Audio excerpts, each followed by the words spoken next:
Ariel Helwani in Las Vegas, Nevada, alongside UFC President Dana White. And Dana, we're a few days away now from UFC 128, a very big event in Newark, New Jersey. There is sort of an elephant in the room when discussing this main event, Jon Jones versus Shogun, the whole Jon Jones-Rashad Evans situation. Will they fight each other? I don't know if you know this, but they've both kind of said now that they will fight each other if Jones wins the title. Are you surprised by any of this? No, it makes sense. Listen, and there's been a lot of stuff with Rashad. Rashad thinks that I'm hating him or whatever the deal is. I don't. The reality is, I said it on your show last time I talked to you. He hasn't known Jon Jones that long, to call him a brother. And listen, where I really believe, and Rashad didn't tell me this, Jon Jones didn't tell me this.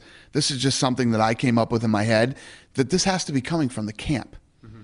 Which, if you look at it from whether it's Greg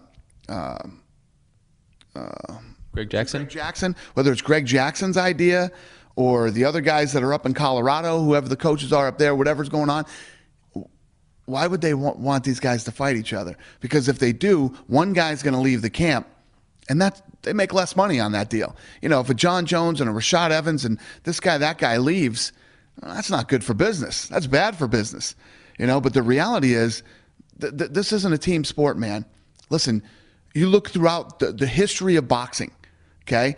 Guys used to have to spar with each other all the time. And the guys that came in as sparring partners eventually became world champions someday.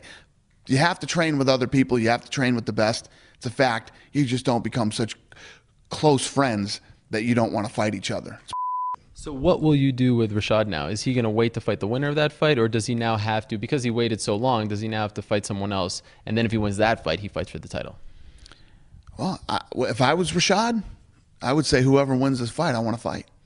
So he still is the number one contender. Yeah, I mean, the guy got injured. He was next in line for the fight. I'd want to fight him too. But now he's got to sit around. He's got to wait and see what happens with these two. He's got to wait and see who wins. Do they come out 100%, or are they injured and do they have to wait a little while, or do they want to fight again? He's put himself in a bad position. And that's what I was saying about him. He's boxed himself into this corner. There's a very small window of opportunity when you're a fighter, okay? You have a small window of opportunity to get out there, fight as much as you can, and accomplish as many great things as you can. And sitting around waiting for other people that are your friends, really what matters at the end of the day is Rashad Evans, Jon Jones, Shogun Rua, no matter who it is, they're out there fighting for their families.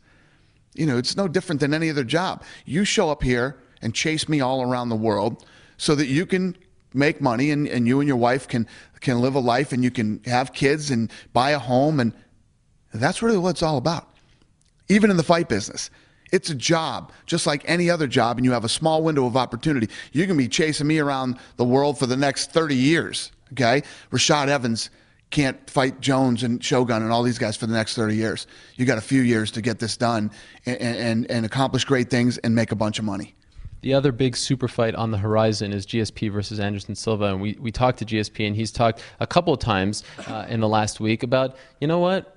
I'm not that into this Anderson Silva fight if I beat Jake Shields, and maybe Yushin Okami should fight Anderson Silva, and I have to think about it and going up. What's your take on, and I know you've talked to him about it, what's your take on how he feels about moving up and fighting Anderson Silva? George St. Pierre has never turned down a fight in all the years that I've known him, and neither has Anderson Silva. If this is a fight, the one thing about this fight, and I keep saying this and people just don't seem to get it, it's a fantasy. This fight's a fantasy fight. Other things have to happen before this fight can even be talked about, okay? So do I think that if all the stars line up and everything works out perfect and everything's right, that George St. Pierre won't fight Anderson Silva or Anderson Silva wouldn't fight George St. Pierre? There's no way.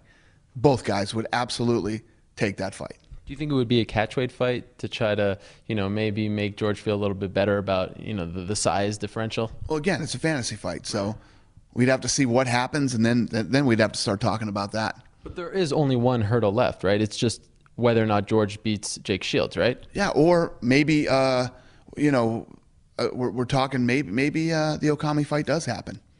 So there's still a chance of that happening. Yeah. It's a fantasy fight. It's a fantasy fight. We'll see what happens. George St. Pierre definitely has to beat Jake Shields. That has to happen. If that doesn't happen, then it doesn't matter what happens after that. You said 2 weeks ago that Michael Bisping is quote unquote in trouble, that you were unhappy with his behavior at UFC 127. Have you decided what you will do about Michael Bisping? Yeah. I talked to Mike, and, listen, I like Michael Bisping. I've known him for a long time. I did season 3 of The Ultimate Fighter. When you meet the guy, is Mike Bisping cocky? Yes, he is. He's a professional fighter. You know what I mean? And what he did was, and at the end of the day, I'm not the Athletic Commission. The Athletic Commission are the ones who impose fines and do all these other things. But what I did to Michael Bisping, and not a lot of people really know, but the fighters know. The fighters who fight for me know exactly what I'm saying when I say this. Mike Bisping didn't get a bonus.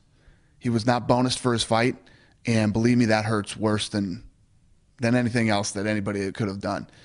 I let him know exactly how I felt about it and what I expect of him in the future, and he wasn't given a bonus for that last show. Did he try? And let's face the facts. He and Jorge Rivera, people were interested in seeing that fight. People were curious and wanted to see it. And, Mike Bisping was a big part of the promotion of that fight, and he did not get rewarded for it. He told us that the knee wasn't deliberate and he didn't mean to spit on anyone. Did he try to at least convince you that this wasn't done on purpose? He didn't even go there with me, because I disagree on both of those. I think that the knee was intentional, and I think he absolutely meant to spit on that guy. I've never accidentally spit on anybody. You know what I mean? Ever. Have you? Yeah, I get a lot of saliva in my mouth. Probably hit me with a couple. They're probably intentional too. Will you suspend him? No, I can't suspend him. The Athletic Commission does that. No, but like Chael Sonnen, the UFC suspended him. Listen, what we did with Chael Sonnen is, I talked to Chael Sonnen. Chael Sonnen said, if I don't fight for the UFC, I don't want to fight anywhere else. So if you could not cut me, you know what I mean? You consider cutting him? Yeah. If you could not cut me, I'd like to, we put you on, we basically freeze your contract. Contract is frozen until you get your personal life together. Will you now rematch Bisping and Rivera, because it sort of ended, with a little controversy? People think that if he wasn't hit with the knee, Rivera, he might have won. I don't know about that. I mean, the only controversy I see in the thing is the way that Michael Bisping carried himself and how he handled himself in the fight. And listen, leading up to a fight, guys get emotional, and it's very rare in the UFC or in mixed martial arts period when guys hate each other that bad. So when it happens, people get into it. And the difference is, with what happened between those two, is usually when they're fighting, and when the fight's over, it's over. We've seen some cases, Paul Daly, Brock Lesnar with Frank Mir, things like that, but it went too far. Any idea when Chael is coming back? I don't know. He's got that hearing coming up in April, and we'll see what happens. He called out Bisping. Is that a fight that you think can make money, especially in maybe the UK? Bad guy versus bad guy? Yeah, I don't know. Listen, again, when you start talking about fantasy, Chael's got some things he needs to handle before he should think about fighting anybody. Okay, just a few more questions before we let you go. Speaking of the UK, a lot of people always ask us, when are you coming back to the UK? I don't know if you know this, but the Irish fans are going to come after you one day. They are very passionate about the fact that you guys have not come there in a few years. UK, Ireland, London, Ireland, anywhere in England, any plans in the summer or maybe in the fall? Here's the hard part. As we grew here in the United States and started to open up all these different states and go to these different places, those states are asking for us to come back too. They're like, why haven't you come back here? Why haven't you come back here? And as we go into these new countries and start to open this thing up, this is what I'm talking about when we were talking about, the acquisition of Strikeforce. We need more fighters. We need more fights. We need to get out there and put on more shows. So the answer is yes, we're coming back to England and Ireland. When, I don't know. Are you going to Sweden in November? I don't know. Also, we talked about UFC 129, Jake Shields, George St. Pierre. We heard, and we haven't had it confirmed from the UFC, that the start time of the pay-per-view is going to be 9 p.m. Eastern, not 10 p.m. Eastern. Is that true? Yeah, we're going to start at 9 on the East Coast, 6 on the West Coast. And what we did was we did a study. We've been doing this study with fans at the events, seeing if they would like it earlier, and everybody did, which makes sense on a Saturday. if you can get the fight in early and then you still got time to go out, or you're not up till 1 o'clock in the morning on the East Coast, yeah, people like it, so we're going to do it. Now, will this be for all the events? Permanent. We're going to start it at the George St. Pierre Jake Shields fight up in Toronto, and then it's going to continue every event after that. What is going on with Thiago Silva? He was supposed to fight Rampage Jackson. There seems to be some discrepancy as to whether or not he's been suspended. Do you have any update on him? Actually, I do not. I do not. Right here, right now, off the top of my head, I couldn't honestly answer that question on what's going on with him. How about Brandon Vera? There have been reports that he has been brought back to the UFC because of this. Is that true? He has. Brandon Vera is back in the UFC now. Who is that? Who just popped their head in here? I did not see them. Okay. Yeah, he's back with us. Yeah.